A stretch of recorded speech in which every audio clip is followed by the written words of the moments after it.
Maroon nga si Paumisin no sinda kogi hanagumna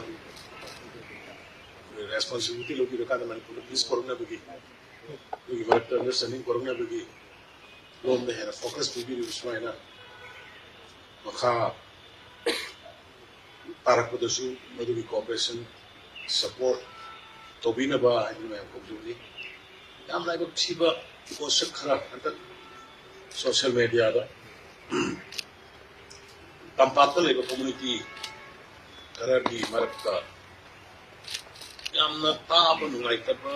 wahi wata sirinaba adagi paabada nungaitaba wahi wata iriga social media da thagalakba social media si communization tawna bitu moina sistem ko tawba adagi imung manungi yamna immoral oiba mama masa masin manau phamaka da taba yadaba authority dongna nupi ngang kainoma khanaba su social media da wa hangaga da nupa du kayara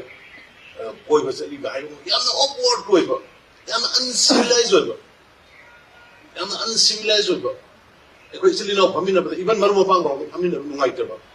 adu ko mugi mayam se social media da yamna flop tor ko ma themri masi quite can la chi ai police da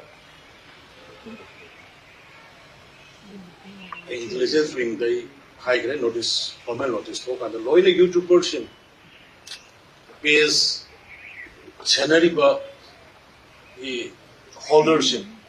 social media ki Instagram ki wero Facebook ki wero X ki wero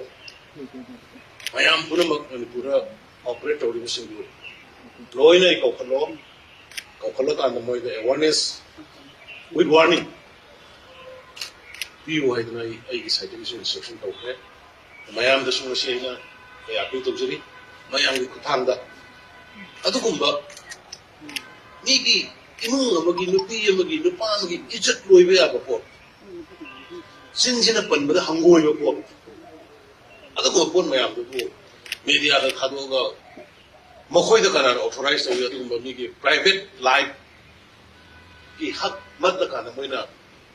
mayam da khongoi da riba maduna aphabarom da la adi phaba phatta barom da la kanda aura ibe tumi miro isa isu se na maduna colored to hon bagi pot leiba adu namadu yam nungaite page hangiba Facebook da karida hangiba mayam be careful ni amagi live mangbu yaba suicide tawgudoini moina madu ki tawbiri ba insult bibiri ba discrimination tawbiri ba no khangba ngamta bagi mi do suicide ro ya madu ki responsibility do madu ki Facebook page do madu dai gudan ne to development ki to social ki to politics ki to bari bari hai but me ki personal life da me ki individual character da me ki family ki assassination character assassination to gumba insult to gumba se am to ju re ali madu ki am sathi ba communal ki noi jati ke am phaubuno noi jati ke am phaubuno tongna sira ga haibugumba mamai pala ga thoga uji khara ma delhi da pamaga tor ko yawi da phawun tha ka hekto khana da bogi loire da mi type da tong ro le swai da pamaga tor ga kamanu da pamaga tor mayam su yawi manam se phar bane laibak thibuna akoi ki legal system se da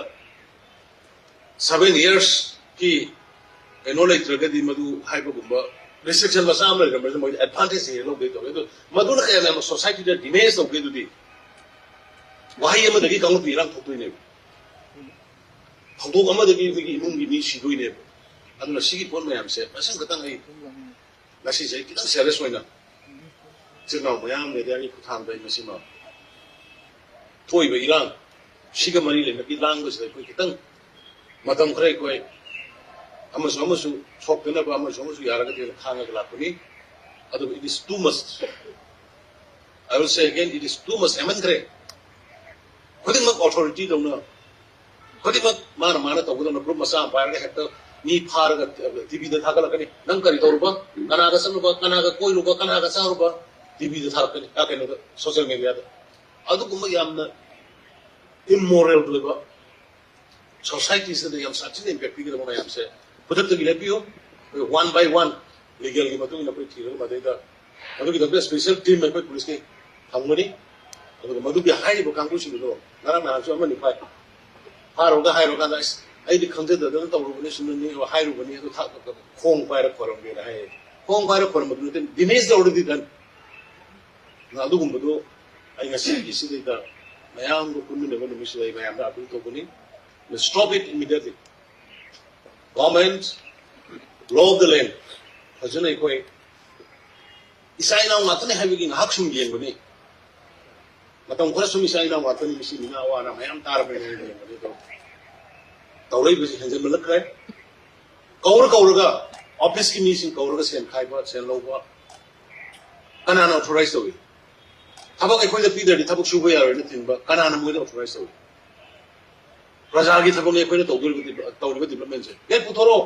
scandal मसा मा थबक सुने रग सुदर पछाल थो मे असिगी मंत्री सिना असिगी CM सिना असिगी department सिना पुथोरो मधु गुमदु सब चाना को एक्शन लौस नतबदा डेवलपमेंट की प्रोजेक्ट थबक इनकम पाइकल पुदा थिका मुनबगी थिका कोई पीदर दिथम ले पुदम है गुंबा इंजीनियर फार का पुनी है गुंबा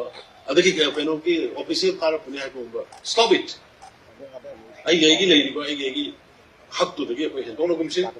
अखोइसु अखोइगी लेरिबा अखोइदो गवर्नेंस प्रजासिंग नागनबगी प्रजासिंग कन्ननबगी मणिपुर या पुनब सकम कन्ननबगी होनरिबु सिलगे अखोइसु